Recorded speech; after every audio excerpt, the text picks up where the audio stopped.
जब हम प्रोग्रामिंग के क्वेश्चन सॉल्व करने आते हैं तो वहां पर हमें एल्गोरिथम्स की जरूरत होती है जिनके बेसिस पे वो क्वेश्चन सॉल्व होगा। अगर आपको वो एल्गोरिथम का नहीं पता होगा तो आप हो सकता है उसे ऑप्टिमल वे में उस क्वेश्चन को सॉल्व ना कर पाओ। लेकिन बहुत सारे डेटा स्ट्रक्चर्स हैं, बहुत सारी एल्गोरिथम्स हैं।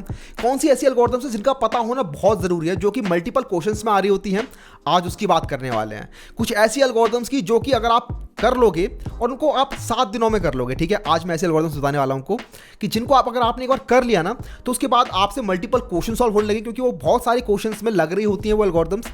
इसके अलावा आपके अगर इंटरव्यूज आ रहे हैं तो इंटरव्यूज के अंदर तो मस्ट ये एल्गोरिथम्स आपको करनी ही करनी है, क्योंकि बहुत ज़्यादा हाई चांसेस हैं, मोर देन 90% चांसेस हैं कि आपके अगले इंटरव्यू के अंदर इनमें से कोई एल्गोरिथम्स आए। Hey what's up guys, Anuj और आज की वीडियो में बात करने वाले हैं the most important algorithms that you need to master, और इनके चांसेस इंटरव्यूज में आने के बहुत ज़्यादा हाई हैं। बहुत दिनों से रिक्वेस्ट भी आती है कि भैया एक एल्गोरिथम्स की लिस्ट बता दो, तो एक चेकलिस्ट मैंने बना रखी है ऑलरेडी इस चैनल के ऊपर, जहां पर मैंने आपको डेटा स्ट्रक्चर सारी एल्गोरिथम्स बता रखी कि ये इंपॉर्टेंट है, आप जाके चेक कर सकते हो, यहाँ आ रही होगी। इसके अलावा आज मैं आपको एक छोटी लिस्ट देने वाला हूँ। ये मैंने बहुत ज़्यादा ऑब्जर्वेशन के बाद मेरी खुद की, और मैंने जितना भी एक्सपीरियंस रहा है इंटरव्यूज़ के अंदर या फिर कोडिंग क्वेश्चंस के अंदर, वहाँ से मैंने क्यूरेट किया इस लिस्ट को। एक छोटी लिस्ट है, एक ऐसी लिस्ट है जिसको आप एक हफ्ते के अंदर कवर कर सकते हो, और इसको कर लेने के बाद आप देखो कि हाँ, हमारा टूल बॉक्स, हमारी एल्गोरिथम्स का टूल बॉक्स अब कंप्लीट सा होने लगा है, और अब काफ़ी सारी चीज़ें अब आप लोगों से सॉल्व होने लगेंगी। ये इस टाइप के एल्गोरिथम्स हैं, ठीक है। तो सबसे पहले बात करते हैं सॉर्टिंग एल्गोरिथम्स की, जिसके अंदर इंपॉर्टेंट है आपकी मर्ज सॉर्ट और क्विक सॉर्ट। ये आपकी इंटरव्यू पॉइंट ऑफ व्यू से बहुत इंपॉर्टेंट है। इनके अंदर आप लोगों को पता होना चाहिए कि किस तरीके से काम करती है। अगर मैं आपको डायरेक्टली बोल दूं कि ठीक है मर्ज सॉर्ट इंप्लीमेंट करके दिखाओ, तो आपके टिप्स होनी चाहिए कि हाँ अभी के अभी मैं मर्ज सॉर्ट इंप्लीमेंट कर दूंगा या फिर क्विक सॉर्ट इंप्लीमेंट कर दूंगा। इसके अलावा एक और होता है रेडिक्स सॉर्ट। ये तीनों एल्गोरिथम्स बहुत इंपॉर्टेंट है, लेकिन इसके अलावा सिलेक्शन सॉर्ट और इंसर्शन सॉर्ट का भी पता होना चाहिए कि दोनों में डिफरेंस क्या है। इस टाइप के क्वेश्चन सारे होते हैं आपके इंटरव्यूज वगैरह के अंदर। बाकी आपकी ना, अगर आप लोगों ने मर्ज सॉर्ट और क्विक सॉर्ट कर लिया तो आप लोगों की रिकर्जन की नॉलेज तो बढ़ेगी ही बढ़ेगी। इसके अलावा आप देखोगे मल्टीपल और क्वेश्चंस के अंदर ना डायरेक्टली मर्ज सॉर्ट कई बार लग रहा होता है। जब डिवाइड एंड कॉन्कर वाले हम क्वेश्चन कर रहे होते हैं तो वहाँ पे मर्ज सॉर्ट का यूज हो रहा होता है, ठीक है। और इंटरव्यूज के अंदर तो डायरेक्टली पूछ ही लेते हैं। कई बार मेरे से खुद पूछा हुआ है इंटरव्यू के अंदर कि चलो मर्ज सॉर्ट इंप्लीमेंट करके दिखाओ, और वहाँ पे मैंने इंप्लीमेंट किया तो वो वहीं से बहुत ज़्यादा इंप्रेस हो गया था इंटरव्यूअर। सेकंड है BFS and DFS, breath first search और डेप्थ फर्स्ट सर्च। ग्राफ बहुत बड़ा है, ग्राफ के अंदर बहुत सारी एल्गोरिथम्स होती हैं, अलग अलग एल्गोरिथम अलग अलग यूज केस को सॉल्व कर रही होती हैं।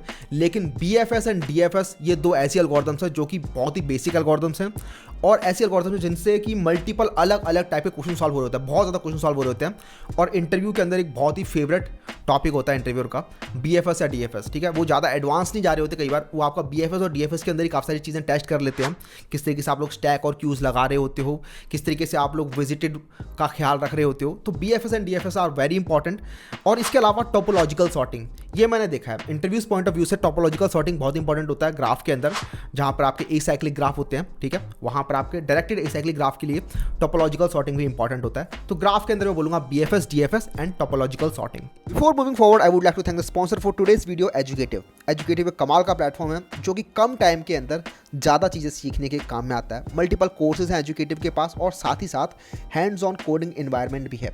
सभी कोर्सेज के अंदर आप लोग डायरेक्टली वेबसाइट के अंदर कोड करके अपने कोड को चेक कर सकते हो। इनके पास मल्टीपल कोर्सेज हैं like front end developer, React development, Java development and so on. और आज मैं आपको बताने वाला हूँ data structures for coding interviews in Java, इस कोर्स के बारे में। इसके अंदर आपको 225 लेसन्स हैं, और हर एक लेसन के अंदर आपको एक्सप्लेनेशन बहुत ही कमाल का मिला हुआ है। सारे के सारे डेटा स्ट्रक्चर्स इसके अंदर कवर्ड हैं, लाइक आपके एरेज हो गए, आप लोगों के लिंक लिस्ट हो गया, स्टैक हो गया, क्यूज हो गया, सबके अंदर आपके ईजी, मीडियम, हार्ड सारे क्वेश्चंस अवेलेबल हैं। देन ग्राफ हो गया, ट्री हो गया, ट्राई हो गया, हीप हो गया, and then hash table and then summary. ये सारी की सारी चीज़ें आप लोग कवर कर सकते हो। एस्टिमेटेड टाइम है 35 आवर्स। एक्सप्लेनेशन के मामले में one of the best website मुझे एजुकेटिव लगती है। Definitely check out by clicking on the link in the description box below, और आप लोगों को वहाँ पर एक 10% का डिस्काउंट भी मिलेगा। तो गो एंड चेकआउट। इसी के साथ वीडियो कंटिन्यू करते हैं। नेक्स्ट है आपका बाइनरी सर्च, एक ऐसी सर्चिंग एल्गोरिथम जो कि सॉर्टेड एरे में लग रही होती है। सॉर्टेड एरे के अंदर आपको फाइंड करना है की कहाँ प्रेजेंट है, तो वहाँ बाइनरी सर्च लगा होता है। और इसके काफ़ी सारे वेरिएशन हो रहे होते हैं, जैसे कि अगर आपका एरे वहीं पर रोटेटेड है तो किस तरीके से आप लोग बाइनरी सर्च लगाओगे, या फिर अगर एरे के अंदर डुप्लीकेट एलिमेंट्स है तो आपको बताना है कि इसके अंदर टोटल एलिमेंट्स कितने प्रेजेंट हैं, वहाँ आपको बाइनरी सर्च लगाना है। या फिर कई बार पता भी नहीं चलता कि यहाँ बाइनरी सर्च लगेगा, लेकिन उस क्वेश्चन में बाइनरी सर्च लग रहा होता है और उसकी वजह से वो क्वेश्चन ऑप्टिमाइज हो जाता है। बाइनरी सर्च को ठीक समझना है तो मैंने DSA 1 के अंदर काफ़ी अच्छे क्वेश्चन बाइनरी सर्च के ऊपर करा रखे हैं, आप जाके चेक कर सकते हो। लेकिन बाइनरी सर्च का पता होना बहुत ज़रूरी होता है, आपके काफ़ी सारे क्वेश्चन सॉल्व हो रहे होते हैं उससे, और इसके अलावा आप लोगों के इंटरव्यू पॉइंट ऑफ व्यू से भी बहुत इंपॉर्टेंट होता है। मेरे से काफ़ी बार इंटरव्यूज़ के अंदर बाइनरी सर्च डायरेक्टली इंप्लीमेंट करने के लिए बोला गया है और मैं खुद दे रहा होता हूँ बाइनरी सर्च इंप्लीमेंट करने के लिए, क्योंकि इससे काफ़ी सारे एज केसेस आप लोगों के टेस्ट हो जाते हैं किसी भी कैंडिडेट के। नेक्स्ट हम बात करते हैं स्ट्रिंग के अंदर कुछ एल्गोरिथम्स की, कि स्ट्रिंग मैचिंग एल्गोरिथम्स, कि अगर आपको बड़ी स्ट्रिंग के अंदर फाइंड करना है कि छोटी स्ट्रिंग कहाँ कहाँ प्रेजेंट है, तो वहाँ पर आपके आती हैं स्ट्रिंग मैचिंग एल्गोरिथम्स काम में। नीडल इन हे स्टिक वाली जो प्रॉब्लम्स होती है वहाँ पर आपकी काम में आती हैं। आप कहीं भी किसी भी नोटपैड वगैरह के अंदर किसी भी एडिटर के अंदर कमांड F करके फाइंड करते हो तो वो आपका ढूंढ लेता है कि ये वाला एलिमेंट यहाँ प्रेजेंट है, ये वाली स्ट्रिंग यहाँ प्रेजेंट है। स्ट्रिंग मैचिंग एल्गोरिथम लग रही होती है, उसके अंदर मल्टीपल एल्गोरिथम्स आ रही होती हैं, आप लोगों की रैबिन कार्प आ रही होती है, KMP आ रही होती है। तो ये स्ट्रिंग मैचिंग एल्गोरिथम्स का पता होना जरूरी है कि कौन सी वाली एल्गोरिथम कहाँ पर बढ़िया काम करेगी और किस तरीके से काम करती हैं। स्ट्रिंग मैचिंग एल्गोरिथम्स बहुत बार गूगल के इंटरव्यूज़ में भी पूछी जा चुकी हैं और भी मल्टीपल कंपनीज के इंटरव्यूज़ में स्ट्रिंग मैचिंग एल्गोरिथम पूछी जाती हैं, किस तरीके से काम करती हैं वो पूछा जाता है, तो वो भी पता होना ज़रूरी है। और इसकी हेल्प से आप लोगों के स्ट्रिंग के काफ़ी सारी लॉजिक बिल्ड होते हैं और काफ़ी सारे स्ट्रिंग के क्वेश्चंस आप लोग कर पाते हो। नेक्स्ट है 2 पॉइंटर्स एल्गोरिथम। 2 पॉइंटर एल्गोरिथम्स या फिर मल्टीपल पॉइंटर्स का यूज़ करके आप कैसे किसी क्वेश्चन को सॉल्व कर सकते हो, ये वाली टेक्निक, ये एक टेक्निक है, ये एक एज सच एल्गोरिथम नहीं है, लेकिन इस टेक्निक की हेल्प से आप लोगों के कई बार क्वेश्चंस की टाइम कॉम्प्लेक्सिटी बहुत अच्छी से रिड्यूस हो जाती है। ठीक है, कई बार आप लोगों को बिना स्पेस यूज़ के भी आपके क्वेश्चन सॉल्व हो जाते हैं, अगर आप लोगों को पता है मल्टीपल पॉइंटर्स के साथ मुझे किस तरीके से डील करना है, राइट। कई बार आप कम ट्रैवर्सल के अंदर कुछ क्वेश्चन को सॉल्व कर लेते हो अगर आपको पता है मल्टीपल पॉइंटर्स के साथ कैसे डील करना है। हो सकता है आप लोग एरे में कर रहे हो सकता है आप लोग लिंक लिस्ट के अंदर वो मल्टीपल पॉइंटर्स लगा रहे हो, लेकिन जब भी आप मल्टीपल पॉइंटर्स के साथ समझ जाते हो तो आप लोगों के काफ़ी सारे क्वेश्चन बहुत अच्छे से सॉल्व हो जाते हैं। जैसे कि एक क्वेश्चन है 2 सम, कि आप लोगों को एक एरे दे रखा है और आपको बताना है इसके अंदर कि 2 नंबर जिनका सम x के बराबर है, तो वहाँ पर अगर आप लोग एरे को सॉर्ट करके उसको 2 पॉइंटर्स की हेल्प से सॉल्व करते हो तो बहुत ही एफिशिएंट तरीका माना जाता है। इसके अलावा सपोज करो आपकी लिंक लिस्ट है, आपको बताना है मिडल पॉइंटर कहाँ पर है, वहाँ पर आप लोग मल्टीपल पॉइंटर्स के साथ खेलते हो, राइट।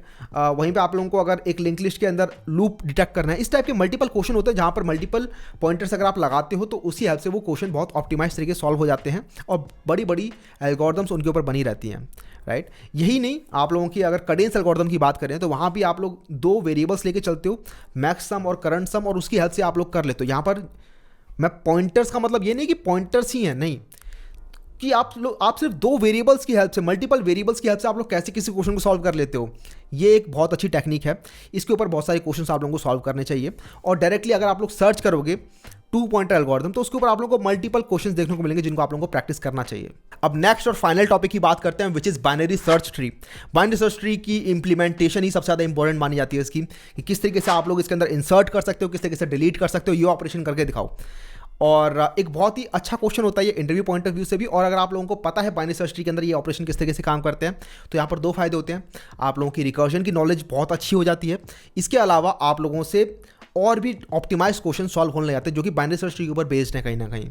तो ये वो एल्गोरिथम्स है जो मुझे आपको बतानी थी। ये एक एग्जॉस्टिव लिस्ट नहीं है, ये एक ऐसी लिस्ट है जो कि बहुत ही कम एल्गोरिथम्स इसके अंदर है, लेकिन ये ऐसी एल्गोरिथम्स है जिनका पता होना आपको बहुत ज़रूरी है। अगर आप लोगों का इंटरव्यू आ रहा है तो भी बहुत ज़रूरी है, और अगर आप लोग प्रैक्टिस कर रहे हो तो भी जानना बहुत ज़रूरी है। और ये एल्गोरिथम्स ऐसी हैं जो कि आप लोग कवर कर सकते हो आने वाले 7 दिनों के अंदर। तो यही मोटिव था। काफ़ी बार रिक्वेस्ट भी आ रही थी मेरे पास कि ऐसी एल्गोरिथम्स बता दो जो कि बहुत ही इंपॉर्टेंट है, जो कि बहुत बार पूछी जाती हैं, जो कि बहुत जिनसे क्वेश्चन सॉल्व हो सकें। तो ये वो वाली वीडियो थी। ये एल्गोरिथम्स जाननी बहुत ज़रूरी है। तो अब आपको करना क्या है, इन एल्गोरिथम्स के ऊपर एक दिन लगाना है और इन एल्गोरिथम्स के ऊपर आप लोगों को क्वेश्चन सॉल्व कर रहे हैं। उसके बाद आप लोगों को बस प्रैक्टिस करनी है एल्गोरिथम्स के ऊपर, सो दैट आप लोगों की ये एल्गोरिथम्स पक्की हो जाएं और ये आप लोगों की 90% से ज़्यादा इंटरव्यूज़ और क्वेश्चंस में आ रही होंगी। इस बात की गारंटी मैं ले रहा हूँ, ठीक है।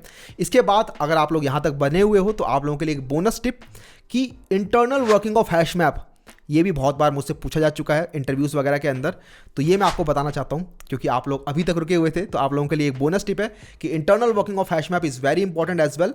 तो वो भी आप लोगों को पता होना ज़रूरी है। अगर आप लोगों को जानना है internal working of hash map तो मैंने एक वीडियो बना रखी है जो कि आप लोग जाके चेक कर सकते हो, ठीक है। इसी के साथ वीडियो पसंद आई तो आप जरूर लाइक कर सकते हो, चैनल कर दो सब्सक्राइब। मैं मिलूंगा आप लोगों से नेक्स्ट वीडियो में। चलते हैं, बाय बाय।